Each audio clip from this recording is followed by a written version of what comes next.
In a quiet city park, a firefighter named Mark seeks peace after a long, grueling shift. But his plans change when he encounters Helen, an elderly woman with a haunting story and a desperate plea for help. What starts as a simple act of kindness quickly pulls Mark into a web of family pain, betrayal, and long-buried secrets. As he uncovers the truth, Mark becomes the bridge between Helen and her estranged son, Thomas. Together, they face their past wounds and search for a way to heal. Will this unexpected meeting finally bring them the peace they've been searching for? Watch to the end to see how forgiveness and compassion can change everything. If you enjoy stories of redemption and the power of second chances, make sure to subscribe and hit the notification bell for more. The flames still danced in Mark Riley's mind. As a firefighter, Mark was used to witnessing destruction, but tonight had been especially intense, a relentless shift filled with emergencies that left him drained and somber. The city of Brookfield lay under a darkening sky, serene on the surface yet hiding countless struggles and quiet tragedies, some of which he'd been witness to tonight. In search of a few moments of peace, he made his way to a nearby park. This small, quiet green space had always been his go-to place after tough shifts. There, he could almost imagine himself free of the weight his work often placed on his shoulders, at least for a while. As he sank onto a worn wooden bench, Mark allowed his muscles to relax, leaning back and breathing deeply. The stillness around him, broken only by the occasional rustling of leaves, seemed almost therapeutic. He closed his eyes, letting the night air cool his skin. Just as he felt his mind start to quiet, a soft voice pulled him back to the present. "Excuse me," said a frail, tremulous voice. He opened his eyes to see an elderly woman standing before him, looking as though she'd stepped out of a different era. Her hair was a silver gray, frazzled and wild, and her face bore the delicate lines of age. She looked lost, her eyes clouded with confusion and fear, yet determined, as though she were on some pressing mission. "Can I help you, ma'am?" Mark asked, softening his tone, sensing her distress. The woman blinked at him, her eyes growing misty. I'm looking for someone. Have you seen my husband?" She glanced around, as though expecting him to appear any moment. Mark was taken aback, but he quickly masked his surprise with compassion. "I'm sorry, I don't think I have. What's his name?" For a brief moment, her eyes brightened, filled with an emotion that seemed to cut through her confusion. "Harold," she said, her voice barely a whisper. "Harold Warren. We were supposed to meet here, I'm sure of it. He wouldn't leave without me. He's nearby, I can feel it." Mark felt an uneasy sympathy stir within him. She looked vulnerable, standing there in the park at night, clutching her small purse as if it were a lifeline. He'd seen signs of disorientation in people before, but something about her seemed especially fragile. He stood up slowly, trying not to startle her. "My name's Mark," he introduced himself gently. "Would you like me to help you look for him?" The woman's shoulders seemed to relax just a little, and she nodded, her eyes filling with tears. "Thank you, Mark. I don't know what I would do if he's lost. He wouldn't know his way without me." They began walking together, taking a slow route along the park's winding paths. As they moved under the dim streetlights, he observed her, catching glimpses of her muttering to herself, fragments of phrases that hinted at memories, both cherished and painful. She would pause every so often, peering into the shadows as though expecting her husband to emerge from them. "So," Mark began, hoping conversation might calm her nerves, "you and Harold must have been together a long time?" She smiled faintly, her face softening at the mention of his name. "Oh, yes. Since we were both so young. Back when we had dreams, and the world felt like it belonged to us." She looked down, the smile fading. "We were supposed to grow old together, you know? And now he's gone, but he isn't gone."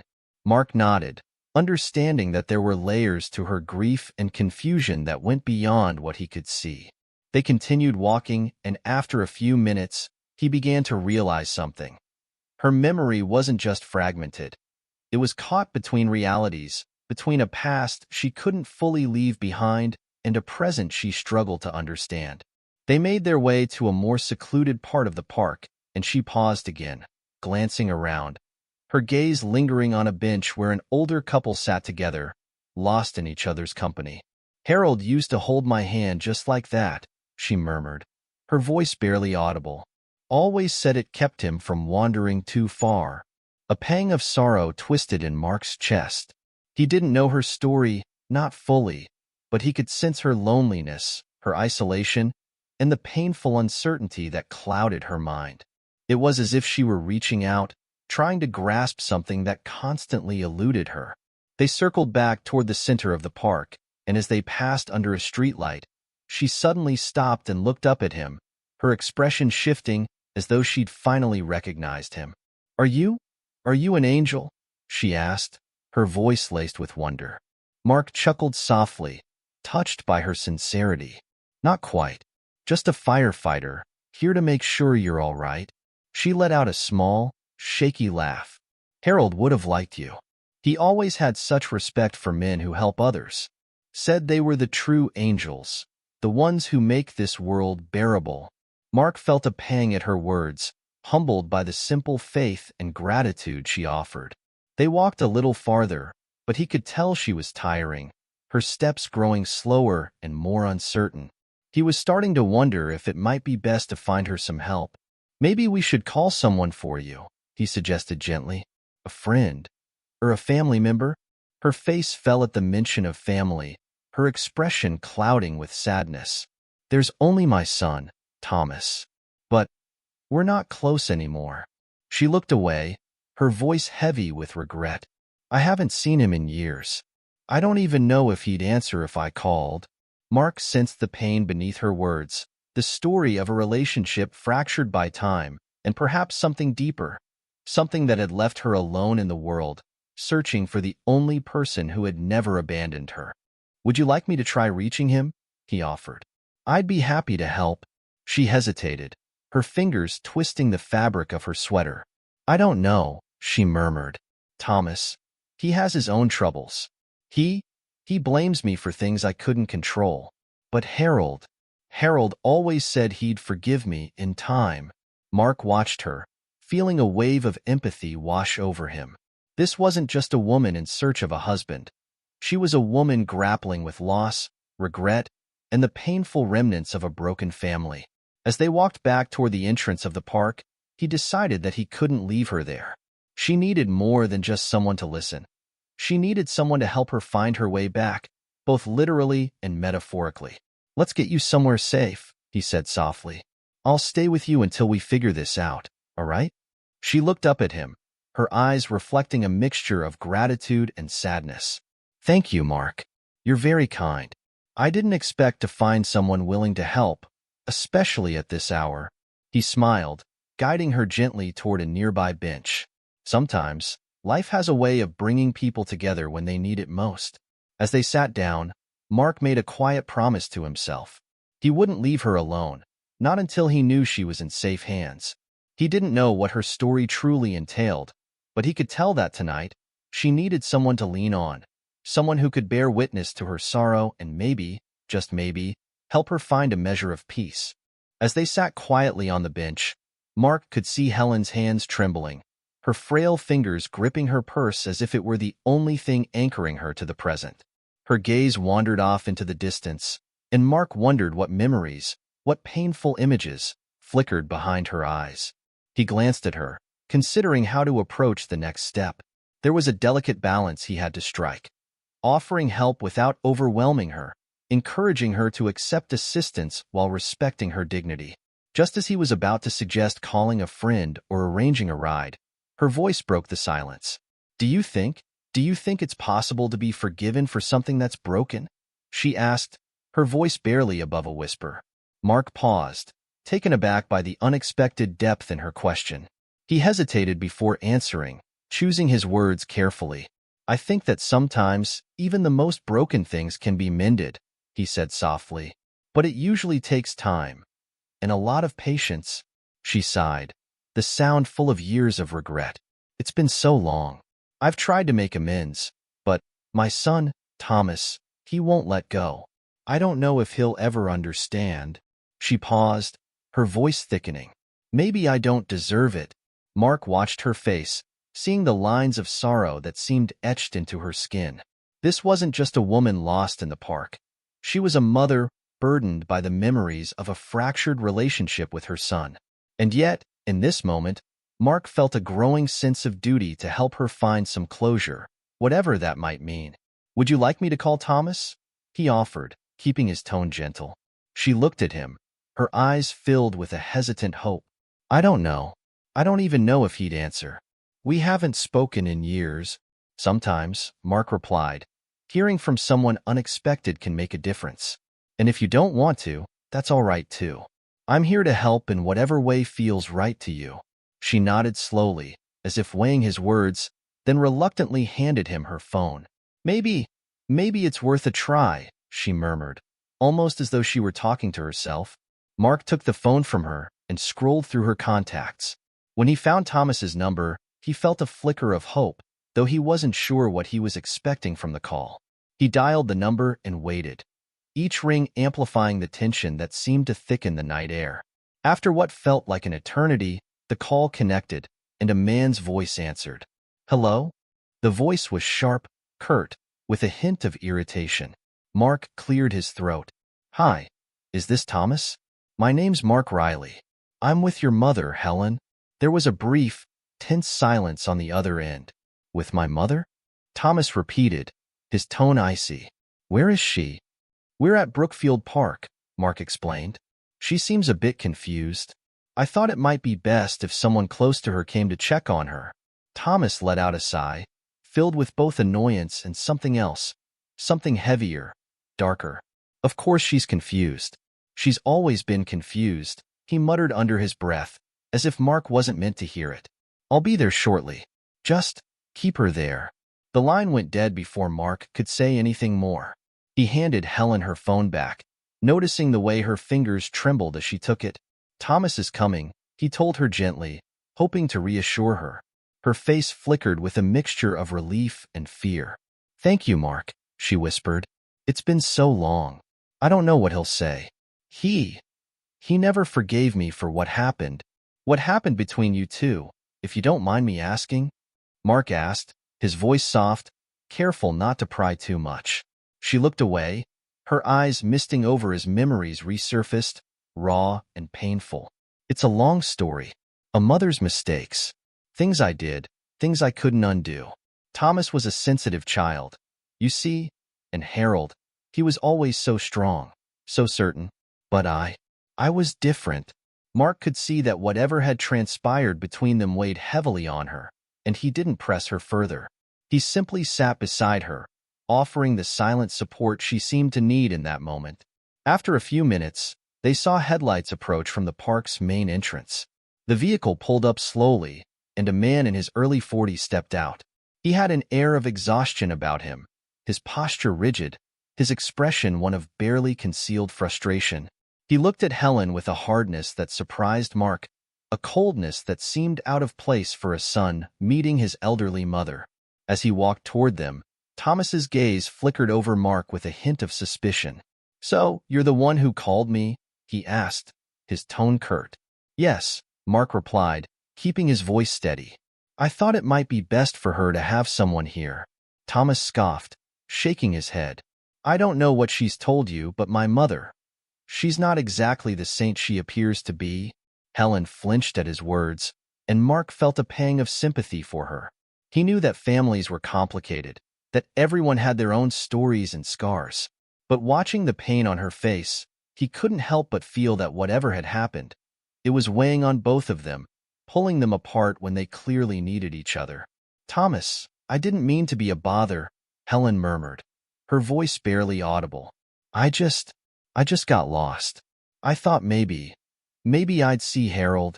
At the mention of his father's name, Thomas's face hardened even more. Mom, Dad's been gone for years, he snapped. You have to let this go. Mark watched the exchange, sensing the bitterness that simmered beneath Thomas's words, a resentment that had clearly festered for a long time. Whatever wounds existed between them, they ran deep, and Mark found himself wondering what could have happened to create such a chasm between mother and son. "I know," Helen whispered, her voice breaking. I miss him. I miss how things used to be. When we were all together." Thomas looked away, his expression softening for a brief moment before the bitterness returned. "You never understood, did you?" he muttered, almost to himself. "You think you can just forget everything, pretend like nothing happened?" Mark, sensing the tension, stepped in gently. "Maybe tonight's a good night to start fresh," he suggested, glancing between them. "It's clear there's a lot of pain here, but maybe it's time to let some of it go." Thomas looked at him, his expression wary. "And who are you, exactly?" he demanded, his tone defensive. "Just some stranger who thinks he can fix things?" "I'm just someone who wants to help," Mark replied simply. "Sometimes it takes an outsider to help people see things differently." Thomas let out a sigh, his posture loosening slightly, though the hardness in his eyes remained. "I don't know what you think you're doing, but this isn't something that can be fixed with a simple conversation," he said, his voice heavy with unresolved anger.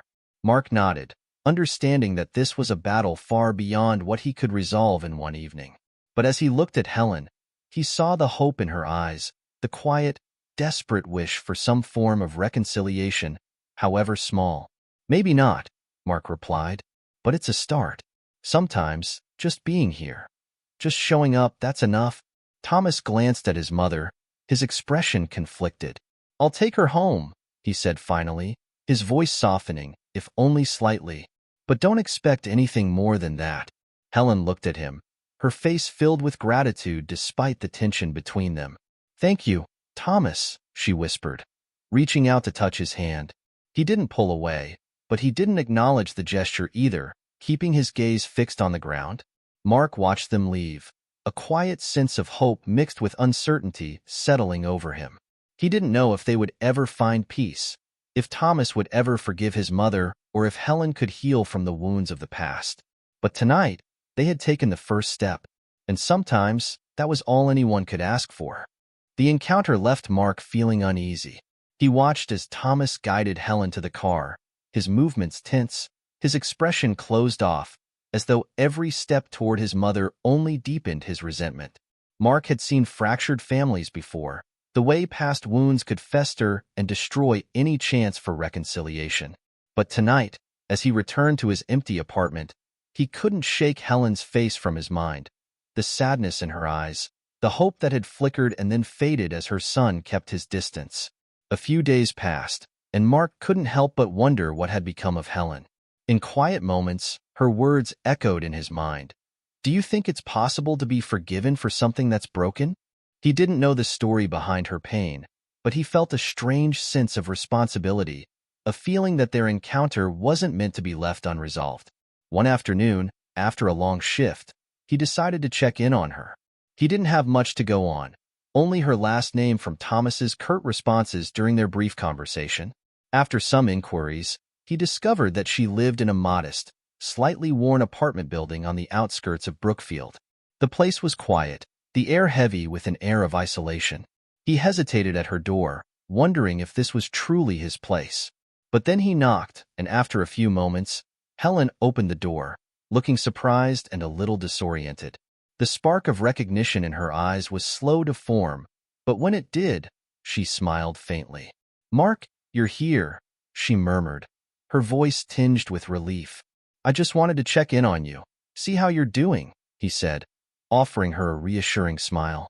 She nodded, stepping aside to let him in.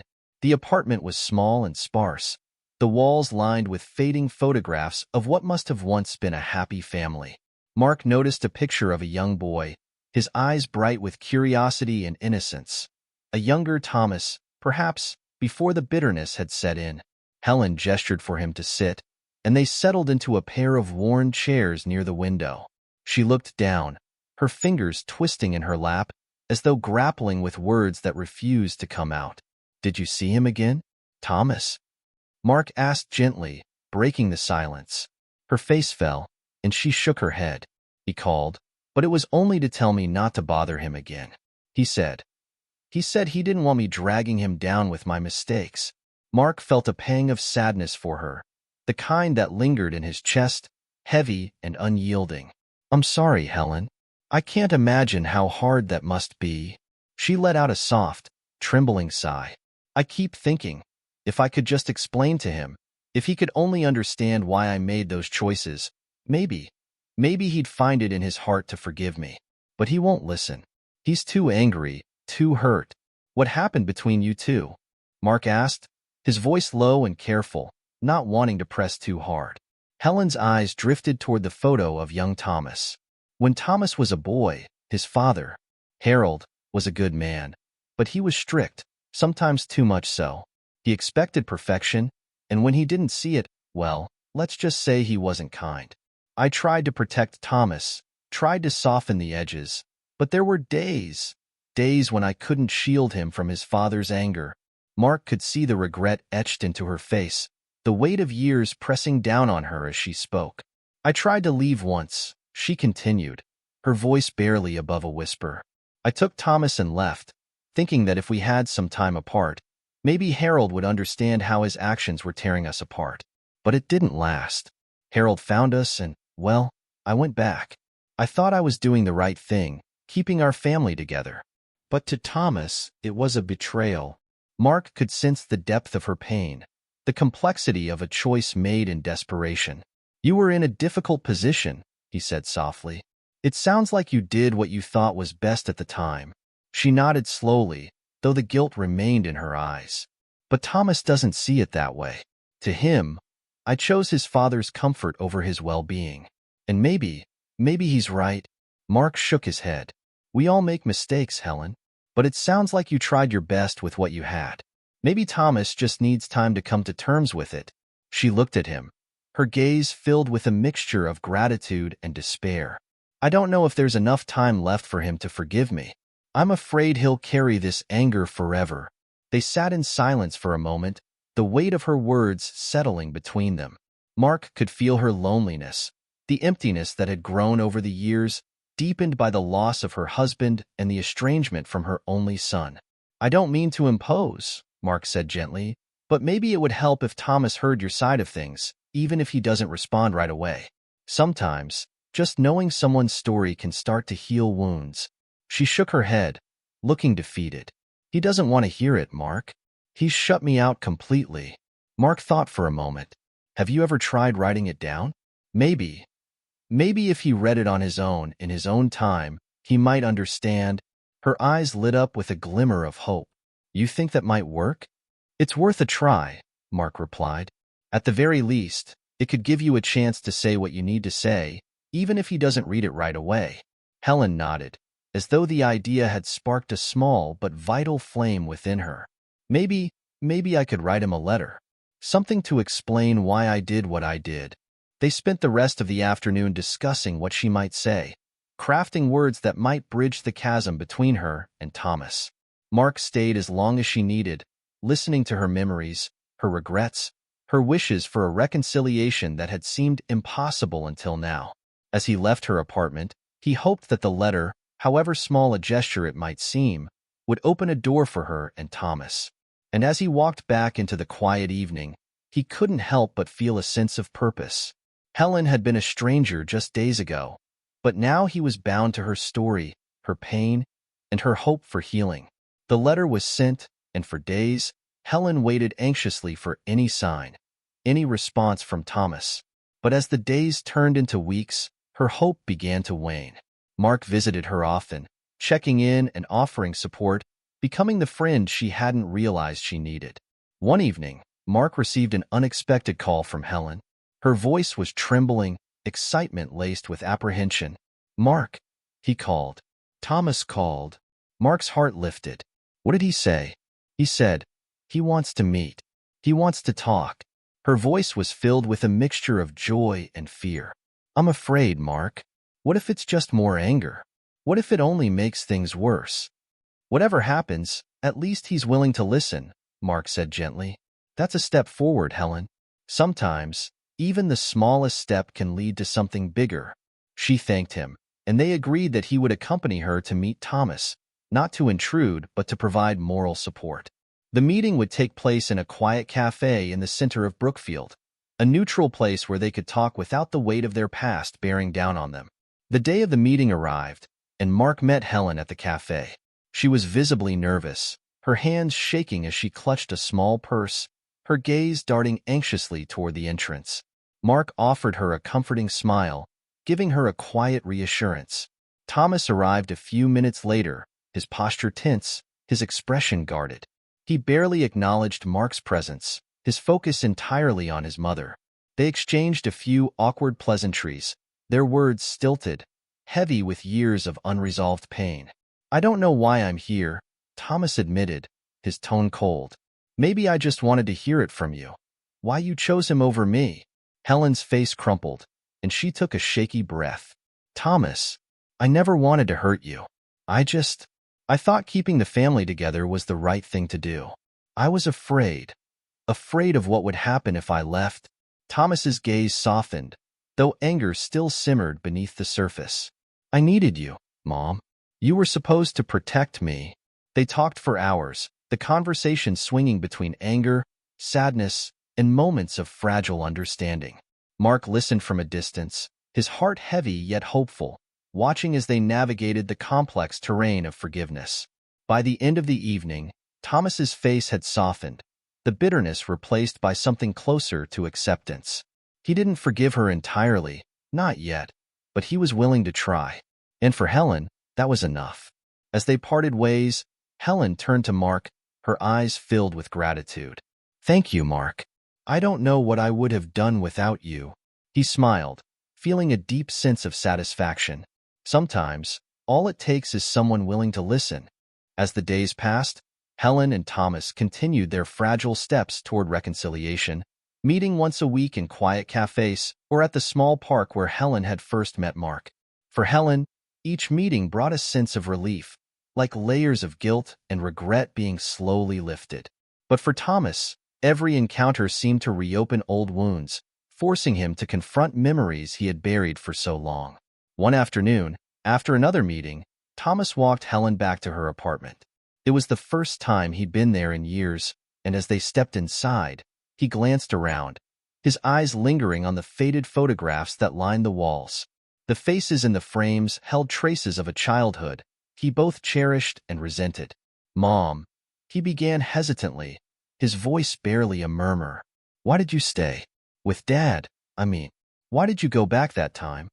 Helen took a deep breath, knowing this question had been building, waiting to emerge.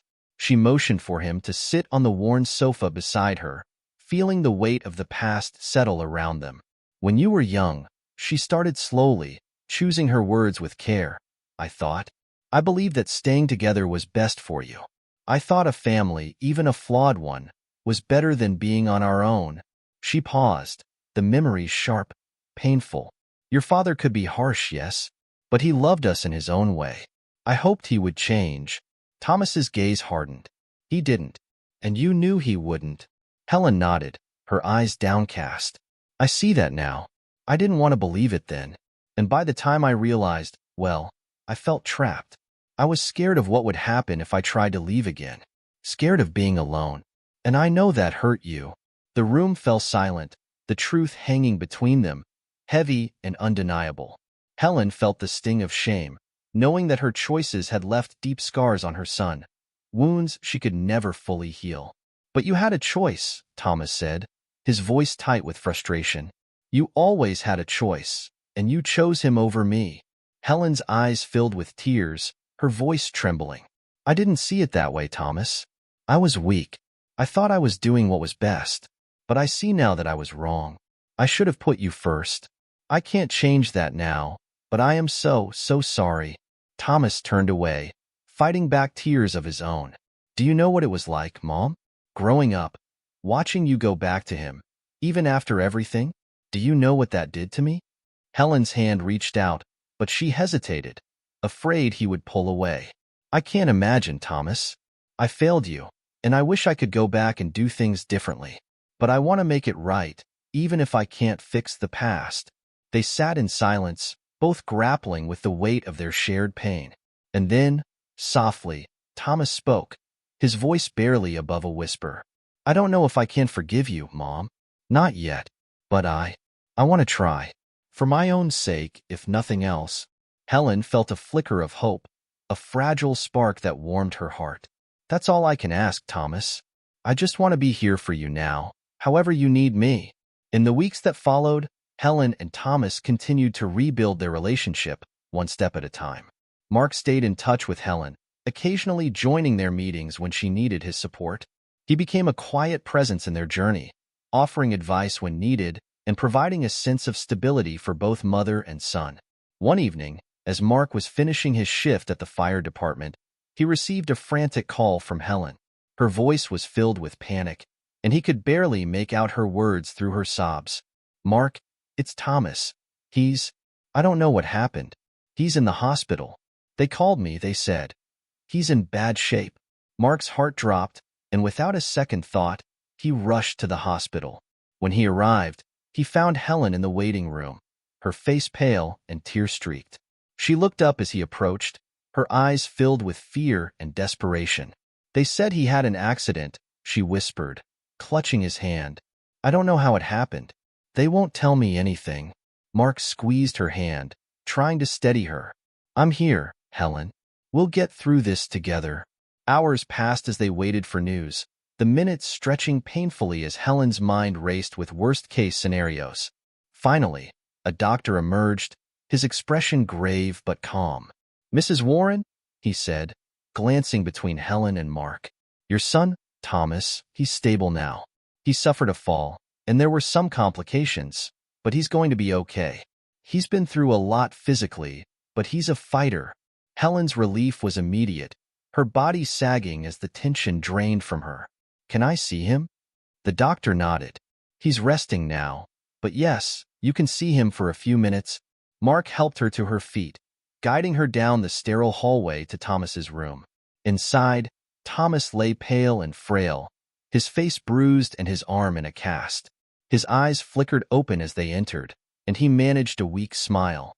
"Mom," he murmured, his voice barely audible. Helen moved to his bedside, taking his uninjured hand in hers, tears streaming down her face. "I'm here, Thomas. I'm right here." They stayed with him through the night, Mark standing silently by, a steady presence in the midst of their pain. As Thomas drifted in and out of sleep, he occasionally glanced at his mother, the bitterness in his eyes softened by vulnerability. The days following his accident became a time of healing, both physical and emotional. With Mark's encouragement, Helen began to open up to Thomas about her regrets, sharing parts of herself she had once kept hidden. And Thomas, weakened by the accident, found himself more willing to listen, to let go of some of the anger that had held him captive for so long. One afternoon, as Mark sat with him in the hospital room, Thomas looked at him thoughtfully. "You know, if it weren't for you, I don't think I'd be here. I don't think I'd have ever come back." Mark shrugged, a humble smile on his face. "I didn't do much. Just listen, really." Thomas shook his head. "No, you did more than that.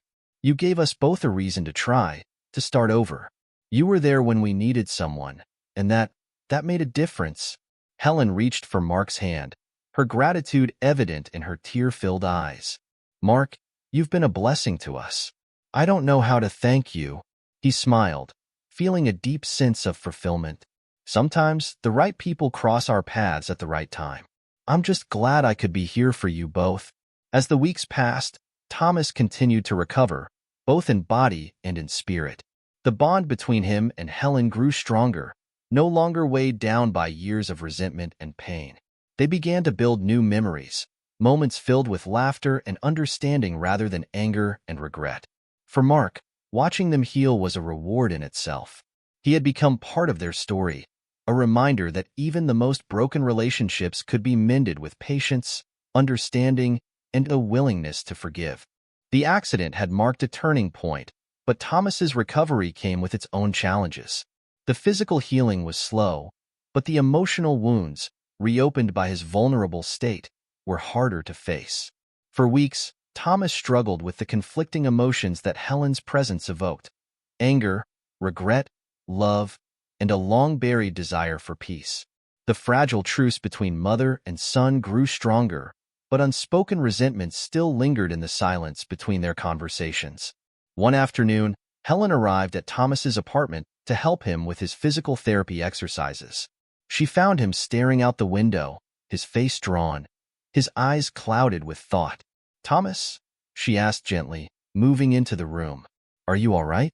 He glanced at her, then looked away, jaw tight. "I'm fine. Just thinking." Helen sat down across from him, waiting patiently. She'd learned over the past few months that sometimes silence spoke louder than words. And, sure enough, after a few moments, Thomas took a deep breath, his expression softening as he turned to face her. "Mom, there's something I need to know," he began, his voice laced with tension. "Why did you never fight harder to leave Dad? Why did you keep going back, even when it was clear he would never change?" Helen's heart tightened. She had been preparing herself for this conversation, knowing it would come sooner or later, but now that it was here, the question cut deeper than she had anticipated. "I wish I could give you an answer that would make it all better, Thomas," she said softly. "But the truth is, I was scared. I felt trapped, and I thought that by staying, I was protecting you. I know now that it only hurt you more." Thomas's gaze softened, though pain lingered in his eyes. I just needed you to be there for me, not him. I needed you to see what I was going through, to stand up for me." Helen's voice trembled as she reached for his hand, her fingers cold, yet steady. "I see that now, and I hate myself for not seeing it sooner. But please believe me when I say that, in my own way, I thought I was doing what was best. I was wrong, and I am so sorry." Thomas pulled his hand back, wrestling with emotions that threatened to overwhelm him. He looked at her, his eyes flashing with both resentment and something softer, a yearning for closure, for an end to the years of pain and misunderstanding. "Do you know what it's like," he said quietly, "to grow up feeling invisible? To watch the one person who's supposed to protect you choose someone else over and over again?" Helen's voice broke as she replied, "I can't imagine, Thomas. But if I could go back and change it, I would. I would do everything differently, put you first, make sure you felt loved and safe. I wish I could give that to you now, somehow." Thomas shook his head, looking away. "It's too late for that, Mom. I've already lived through it. But maybe we can start fresh, somehow. Maybe I can learn to forgive." The words hung in the air, fragile yet filled with hope. For the first time, Helen felt the weight of her guilt begin to lift, replaced by a cautious optimism. She looked at her son, a mixture of relief and sadness in her gaze. "I'd like that, Thomas," she whispered. "More than anything." In the following months, Helen and Thomas committed to their fragile reconciliation.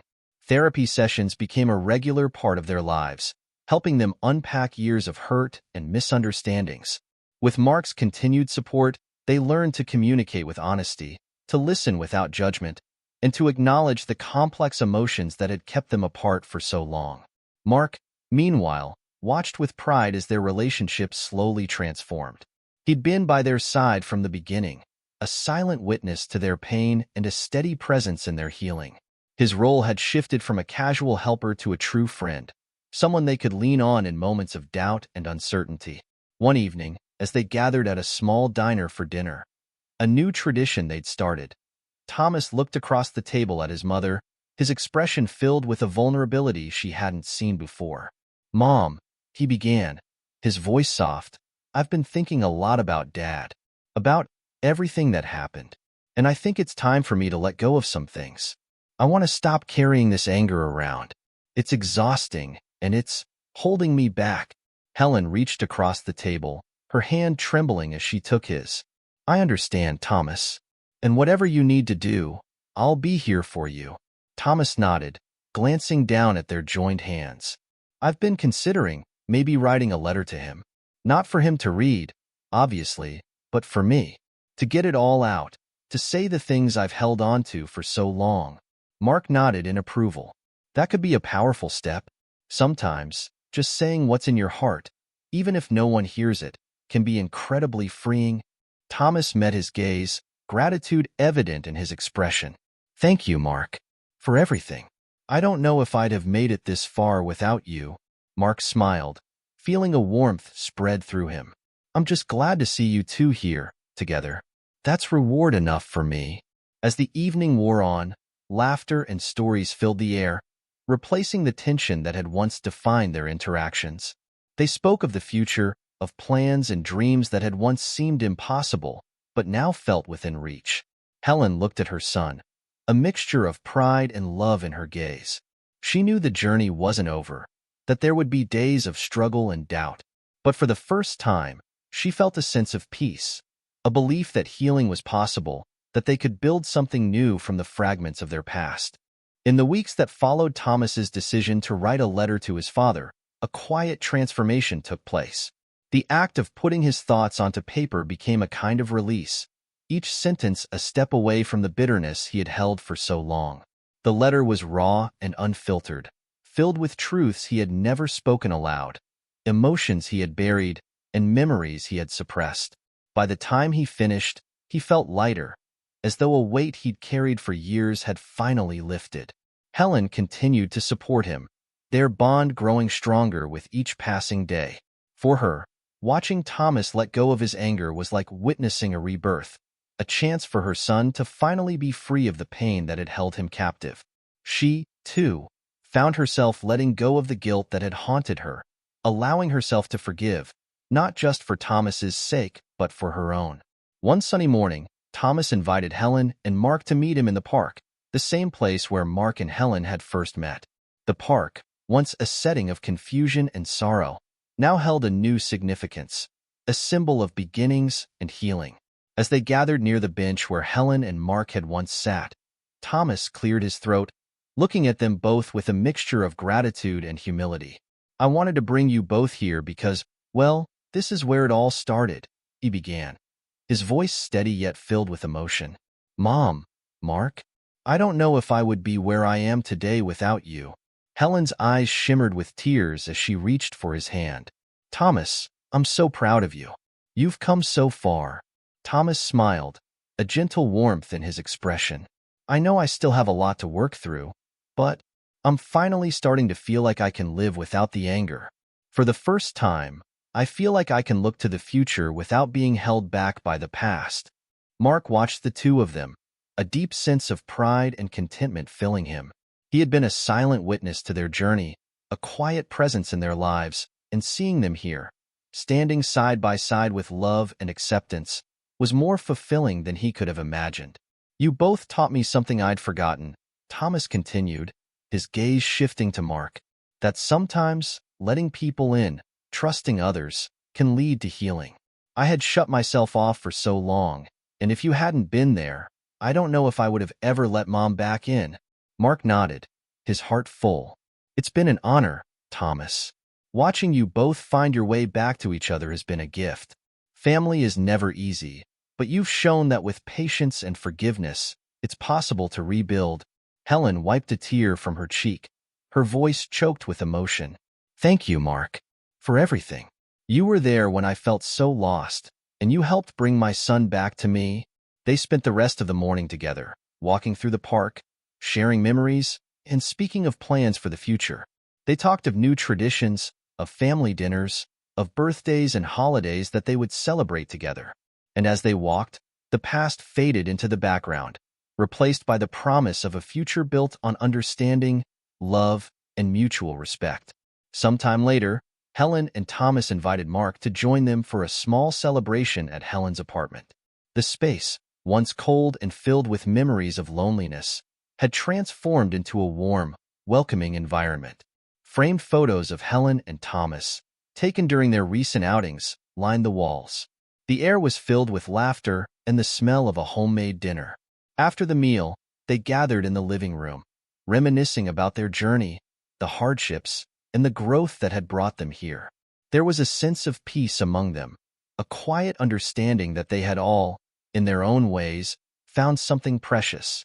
As the evening drew to a close, Helen raised a toast, her eyes filled with gratitude and love. To second chances, she said, her voice steady. To forgiveness, and to the friends and family who make it possible. Thomas and Mark raised their glasses, their smiles genuine and unburdened.